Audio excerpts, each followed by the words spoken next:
அனைவருக்கும் வணக்கம். இன்னைக்கான வீடியோ பதிவில் பார்க்க போகிற ரொம்ப முக்கியமான ஒரு சுவாரஸ்யமான தகவல் என்ன அப்படின்னு பார்த்தீங்கன்னா, 4 நிலாக்கள் ஒரே நேர்கோட்டில் 6 கோள்களும் பார்த்திங்க அப்படின்னா அணிவகுத்து நிற்கக்கூடிய ஒரு அரிய நிகழ்வு தற்போது நிகழப்போகிறது அப்படின்னு கூட சொல்லலாங்க. இந்த அரிய நிகழ்வு எப்பொழுது நடக்கப் போகிறது, எந்தெந்த கோள்கள் அணிவகுத்து நின்று நமக்கு அரியா காட்சியாக கண்கொள்ளா காட்சியாக காட்சியளிக்க போகிறது அப்படிங்கிறத மாதிரியான பல வானியல் அரிய நிகழ்வுகளை பற்றின தகவலை தான் இன்னைக்கு வீடியோவில் நாம் தெரிஞ்சுக்க போகிறோம். இந்த பதிவு உங்களுக்கு மிக பயனுள்ள விகிதத்தில் இருக்கும். வீடியோக்குள்ளே போகிறதுக்கு முன்னாடி இது வரைக்கும் நீங்கள் நம்ம சேனலை சப்ஸ்கிரைப் பண்ணல அப்படின்னா உடனே சப்ஸ்கிரைப் பண்ணிக்கோங்க. அப்படியே பக்கத்தில் இருக்கக்கூடிய நோட்டிஃபிகேஷனுக்கான பெல் பட்டனையும் ப்ரெஸ் பண்ணிக்கோங்க. சரி நேர்களே, வாங்க வீடியோக்குள்ளே போகலாம். நாம் வசிக்கக்கூடிய அண்டத்தில் சில அரிய நிகழ்வுகள் அவ்வப்போது நிகழ்வது உண்டுங்க. அந்த வகையில் நடப்பு ஜனவரி கடைசி வாரத்தில் இருந்த பிப்ரவரி சில வாரங்கள் வரைக்கும் சூரிய மண்டலத்தில் இருக்கக்கூடிய வெள்ளி, செவ்வாய், வியாழன், சனி, யுரேனஸ் மற்றும் நெப்டியூன் ஆகிய 6 கோள்களும் இரவு நேரத்தில் வானத்தில் ஒரே நேர்கோட்டில் அணிவகுக்கக்கூடிய ஒரு நிகழ்வு நடைபெற போகிறது. இந்த கோள்களில் வெள்ளி, செவ்வாய் மற்றும் சனி ஆகிய கோள்களை வெறும் கண்களால் நம்மால் பார்க்க முடியும். அதே நேரம் மற்ற கோள்களையும் அதற்கு ஏற்ற தொலைநோக்கிகள் மூலமும் காணலாம். உலகெங்கும் இருக்கக்கூடிய அறிவியல் ஆர்வலர்கள், வானவியல் செயற்பாட்டாளர்கள் இந்த வானவியல் நிகழ்வை கொண்டாட பல்வேறு நிகழ்ச்சிகளுக்கு ஏற்பாடும் செய்திருக்காங்க. அதன்படி பார்த்தோம் அப்படின்னா, இரவு வானத்தில் இந்த 6 கோள்களில் ஏதாவது 1-2 கோள்கள் எப்போதுமே தெரிந்து கொண்டே இருக்கும். ஆனால் கொஞ்சம் அரிதாக சில வருடங்களுக்கு ஒரு முறை தான் கோள்கள் ஒரே நேர்கோட்டில், அதுவும் இரவு நேரத்தில் வரும் அப்படிங்கிறதையும் அறிந்து கொள்ள வேண்டும். சூரியன் மறைந்த பிறகான 45 நிமிடங்கள் கழித்து இந்த கோள்கள் நன்றாக தெரிய தொடங்கும். மேலும் இரவு 9 மணி வரைக்கும் இந்த வானவியல் நிகழ்வை நாம் கண்டுகளிக்கலாம். அதன் பிறகு ஒவ்வொரு கோளாக மேற்கு வானத்தில் மறைய ஆரம்பிச்சிடும். அதே போல் கிழக்கு வானத்தில் செவ்வாய் வெளிரிய சிவப்பு நிறத்தில் தெரிய ஆரம்பிக்கும். அதே நேரம் உச்சி வானில் வியாழன் கோள் தெரியுங்க. மேற்கு வானத்தில் வெள்ளிக்கோள் பிரகாசமாகவும் அதற்கு அருகில் சனிக்கோள் மங்கிய சிவப்பு நிறத்திலையும் தெரியுமா. நெப்டியூன் வெள்ளிக்கோள்களுக்கு கொஞ்சம் மேலாகவே இருக்கும். யுரேனஸ் வியாழன் கோள்களுக்கு அருகில் இருக்கும். இந்த 2 கோள்களையும் தொலைநோக்கி மூலம் மட்டுமே பார்க்க முடியும். தொலைநோக்கி அப்படி இல்லைன்னா பைனாக்குலர் இருந்தால் இந்த கோள்களின் சில சுவாரஸ்யமான விஷயங்களையும் நாம் பார்க்கலாம். இதன்படி வியாழன் கூட தொலைநோக்கி மூலம் பார்த்தா அதன் 4 நிலாக்களை நாம் காண முடியும். கலிலியோ முதல்ல இதை கண்டறிஞ்சதால் இவை கலிலியோ நிலாக்கள் அப்படின்னு அழைக்கப்படுது. பூமிக்கு மட்டும்தான் நிலா இருக்கும் அப்படின்ற நம்பிக்கை இருந்த காலத்தில் கலிலியோ வியாழனுக்கும் நிலாக்கள் உண்டு அப்படின்னு இதன் மூலமாக நிரூபித்தும் இருக்காரு. வெள்ளிக்கோளை தொலைநோக்கி மூலம் பார்த்தா அதன் பிறை வடிவம் தெரியும்.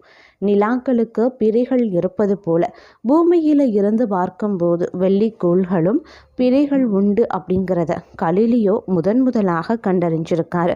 இதன் மூலமாக கோபர்நிக்கஸ் அப்படிங்கிற சூரிய மைய கோட்பாட்டையும் அவர் நிரூபித்திருக்காரு. அதே போல் சனிக்கோளை தொலைநோக்கி மூலம் பார்க்கும்போது அதன் அழகான வளையங்கள் நமக்கு தெரியும். இதற்கு பின்னாலும் நிறைய வானவியல் வரலாறும் இருக்கு.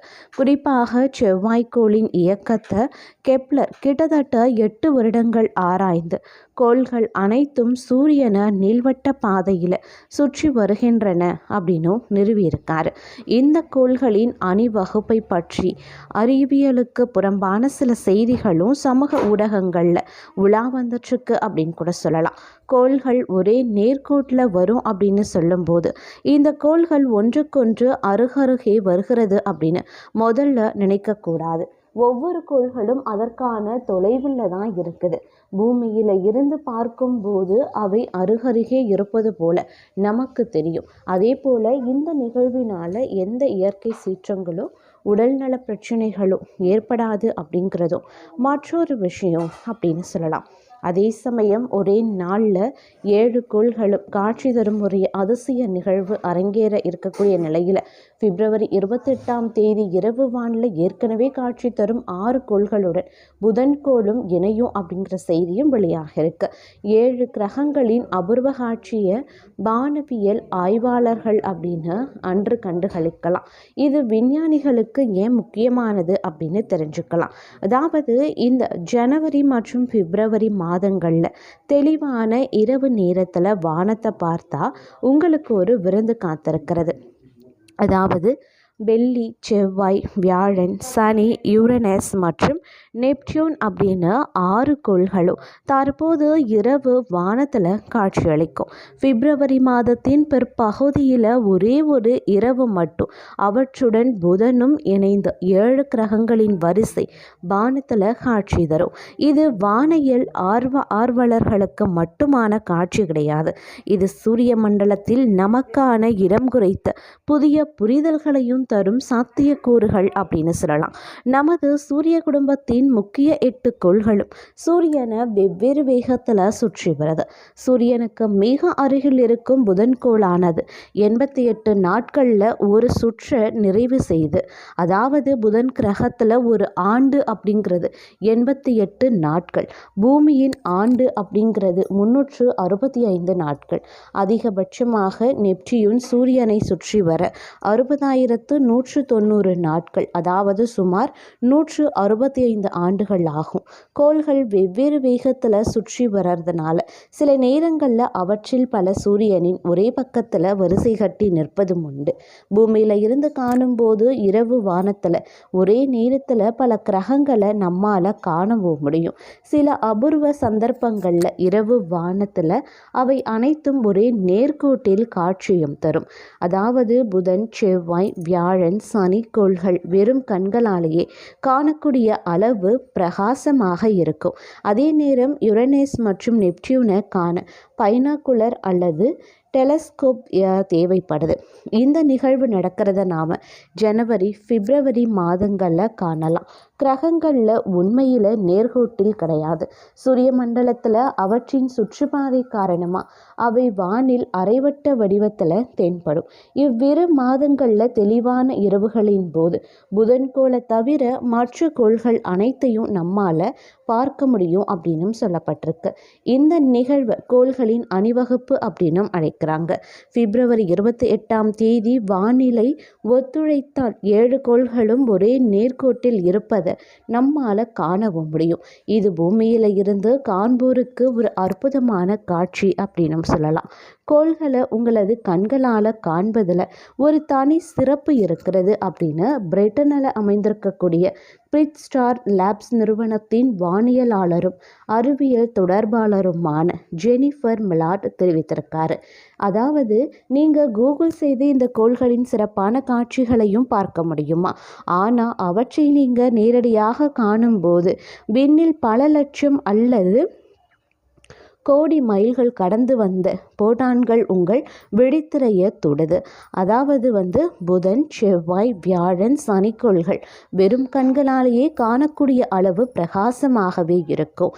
காண்பதற்கு அற்புதமாக தோன்றும் இது போன்ற நிகழ்வுகள் பூமியில் ஏதாவது ஒரு தாக்கத்தை ஏற்படுத்துகின்றனவா? அப்படி இல்லைனா சூரிய மண்டலம் மற்றும் அதற்கும் அப்பால் உள்ளவற்றை குறித்து நமது புரிதலை அதிகரிக்க இந்த நிகழ்வுகள் பயன்படுகின்றனவா? உண்மையில் அவை அவற்றின் சுற்றுவட்ட பாதையில இந்த நிலையில இருக்கிறது தற்செயலானது தான் அப்படின்னு சொல்றாரு மில்லட். இது போன்ற கோள்களினுடைய வரிசை பூமியின் மீது தாக்கத்தையும் ஏற்படுத்தலாம் அப்படின்னு சில விஞ்ஞானிகள் கருத்து தெரிவித்திருந்தாலும் அதன் கூற்றுகள் அறிவியல் அடிப்படையில் மிகவும் பலவீனமாகவே இருக்கு. 2019 ஆண்டில் கோள்களின் ஒத்திசைவு சூரிய செயல்பாட்டில் தாக்கத்தை தாக்கத்தை ஏற்படுத்தலாம் அப்படின்னு ஆய்வாளர்கள் தெரிவிக்கிறாங்க. சூரியனை பற்றிய விடை தெரியாத கோள்களில் ஒன்று சூரியன் உச்சி செயல்பாடு.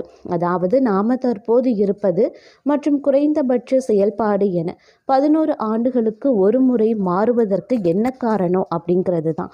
இதற்கு வெள்ளி, பூமி மற்றும் வியாழன் கோள்களில் ஏற்படக்கூடிய கூட்டு அலை இருப்பு பதிலாகவும் இருக்கலாம் அப்படின்ற கருத்தை முன்வைத்தார் இயற்பியலாளர் பிராங்க் ஸ்டெபனி.